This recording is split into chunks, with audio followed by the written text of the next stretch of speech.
hoping the guy we like slides to us a little bit. Well, I can't do that. There's a lot of drama around those first 4 picks.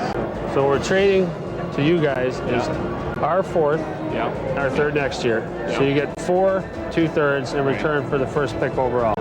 This deal would affect who I might take here at 7, so I'd like to know. So when you get up, you're going to announce Tampa Bay transfers the pick to Vancouver, who transfer the pick to Atlanta. The Vancouver Canucks are very proud to select Daniel and Henrik Sedin.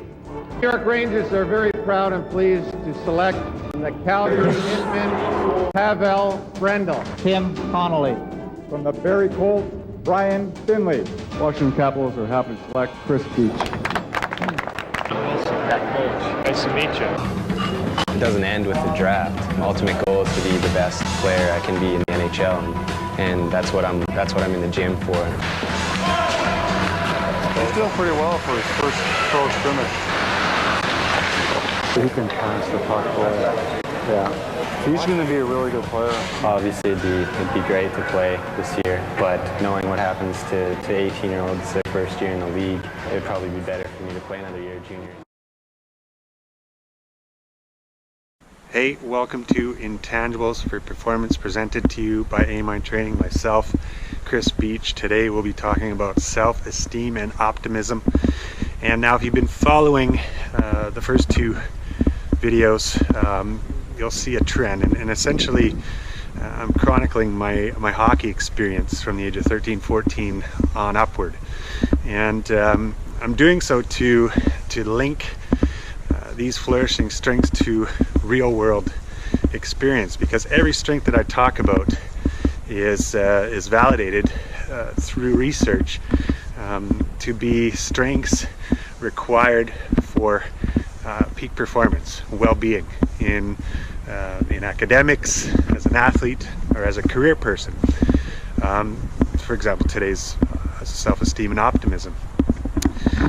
So that clip that you saw at the beginning was of me at the draft in 1999.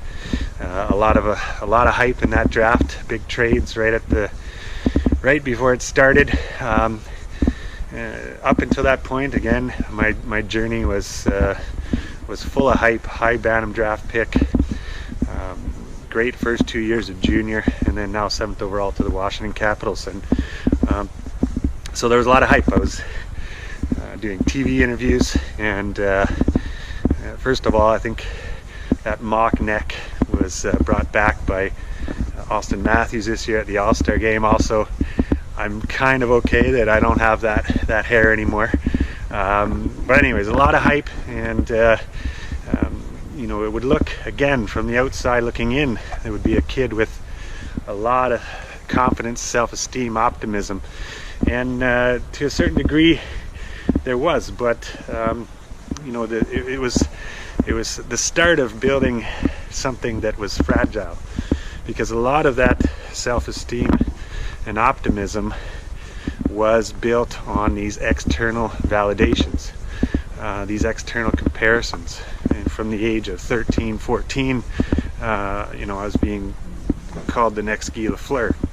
At 15, the best player out of BC since Paul Kariya, and then now at the draft, 7th overall, first training camp, I'm in a room with George McPhee, the GM, the Capitals, and essentially he's calling me the next Steve Yzerman. So again, these are all things that contributed to this false sense of optimism and self-esteem.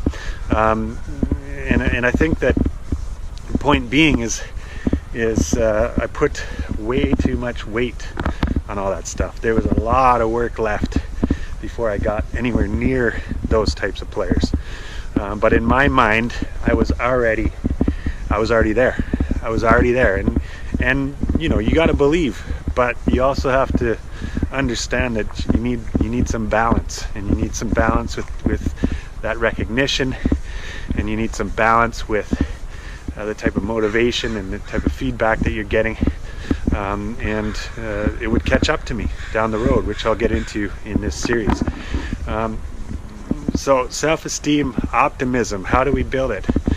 Well, we first have to understand what our strengths are, and everyone has strengths, and like I said, with AIM, we can actually take a look at you through this tool that we have and highlight and figure out what you're actually strong in terms of the intangibles of the experience. And we have to trust those strengths moving through any experience, and then we can build from there. We have to understand that moving towards challenging situations or aspirations, it's not going to feel easy. It's not going to feel comfortable all the time, and we have to trust and be optimistic that we go into these situations and either our strengths are going to get the job done, or we're going to have an opportunity. And if we go all into these situations, we embrace those challenges, we embrace the vulnerability of those challenges, we put in the work, focus on what we have control over, the work ethic, attention, focus, a positive, optimistic attitude, a belief that no matter what, you're going to move forward a better player and a better person, no matter what the experience is.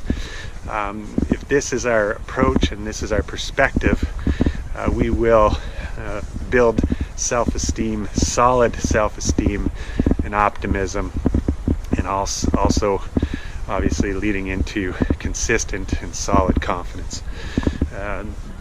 So this takes practice, because the external validations and comparisons are they draw you in, they can suck you in, and we have to be aware of them. We have to be aware of putting too much emphasis on them, both as a player or as a parent or as a coach, and really stay close to that self-improvement, betterment, work ethic. That's where we build confidence and self-esteem, optimism. So that's it for today. Go ahead and head over to Facebook page, AIM Mind Training Inc. I have an article posted there, more in-depth detail on self-esteem and optimism, as well as some keys to encouraging and solidifying that flourishing strength. Thank you.